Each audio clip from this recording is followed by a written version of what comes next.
असम में निजी विश्वविद्यालय के मामले में सरकार ने नियमों को और सख्त कर दिया है। विश्वविद्यालय को धर्मनिरपेक्ष होना होगा। शिकायत मिलने पर विश्वविद्यालय के पंजीयन को रद्द कर दिया जाएगा। कैबिनेट ने आज इसकी मंजूरी दी। আজি এটা কেবিনেটে খুব মোৰ দৃষ্টিত খুব গুৰুত্বপূৰ্ণ সিদ্ধান্ত লৈছে, বিশেষকৈ ইউএছটিএম আদিৰ ঘটনাৰ পৰিপ্ৰেক্ষিতত এতিয়াৰ পৰা অসমত যদি কিবা ব্যক্তিগত বিশ্ববিদ্যালয় আমি নিৰ্মাণ কৰিব খোজো, প্ৰথমতে আমাক সিকিউৰিটি ক্লিয়াৰেন্স লাগিব। নেশ্যনেল সিকিউৰিটি ক্লিয়াৰেন্স বুলি কয়, যে হোম আৰু পলিটিক্যাল ডিপাৰ্টমেণ্টে সিকিউৰিটি ক্লিয়াৰেন্স দিয়াৰ পিছতহে অসমত কোনো ব্যক্তিয়ে ব্যক্তিগত বিশ্ববিদ্যালয় স্থাপন কৰিব পাৰিব।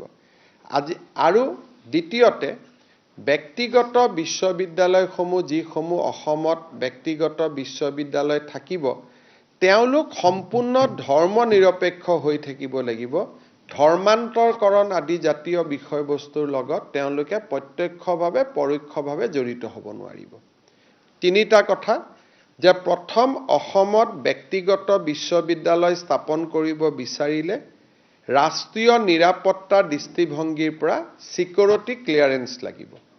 অকল মাটি থাকিলেই নহ'ব, অকল বিল্ডিং থাকিলে নহ'ব, ৰাষ্ট্ৰীয় নিৰাপত্তাজনিত সুৰক্ষাৰ চাৰ্টিফিকেটো লাগিব। কোনে দিব? হোম এণ্ড পলিটিক্যাল ডিপাৰ্টমেণ্টে দিব।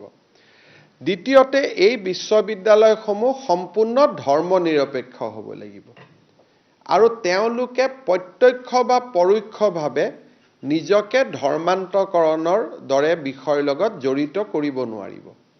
আৰু এনেকুৱা বিষয় যদি অভিযোগ পোৱা যায়, তেতিয়াহ'লে সেই বিশ্ববিদ্যালয়বিলাকৰ পঞ্জীয়ন তৎকালীনভাৱে বাতিল কৰিব পৰা যাব।